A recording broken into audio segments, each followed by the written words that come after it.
Pennsylvania will receive $4.9 billion. Nearly a quarter of that money is going to Philadelphia. The money is supposed to get more students in the classroom safely. NBC10's Danny Freeman sat down today one-on-one with the district superintendent to learn exactly how he'll use it. Danny. Well, Jackie, just to give you some perspective here, the Department of Education told us exactly how they're splitting up the $122 billion set aside for schools in this relief bill. Pennsylvania, you can see, gets $4.9 billion. New Jersey, $2.7 billion.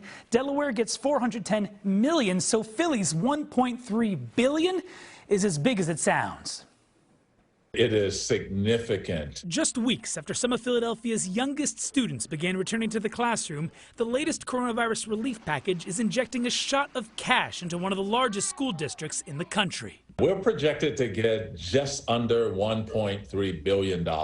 In a one-on-one interview, School District of Philadelphia Superintendent Dr. Hite explained there will be 4 priorities for spending this money: coronavirus mitigation, learning loss, facilities improvement, and social and emotional impacts. Will this extra money mean that schools can reopen faster? Oh, no question. For coronavirus mitigation, that means more personal protective equipment, desk shields, technology for hybrid learning, and more air purifiers instead of window fans. Every school that does not have an operating ventilation system. For learning loss, this money will work to try to catch students up through programs in and outside the classroom. And that could be something like a summer camp, a art experience, or some other experience that our young people may generally have as an enrichment activity. Older schools sorely needing infrastructure boosts will see some facility improvements. It's going to be significant as help to start in that direction, but it's going to be insufficient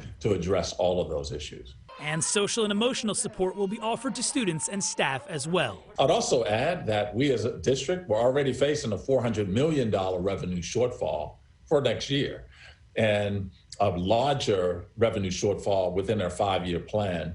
So these monies also goes a long ways to help us actually address those issues as well. But the district knows this money is one time only, so decisions today will have to be paid for tomorrow. We want to spend these monies on one-time expenditures that will likely have the longest term impact possible. Hope for long-term solutions from short-term cash. Now, Dr. Hite tells me he hopes to have public input on just how this money is spent. There are public district meetings on the budget coming up soon. Meanwhile, later at 6, I asked a local teacher what she hopes comes from this stimulus money, and I brought her question directly to the superintendent. You're not going to want to miss it.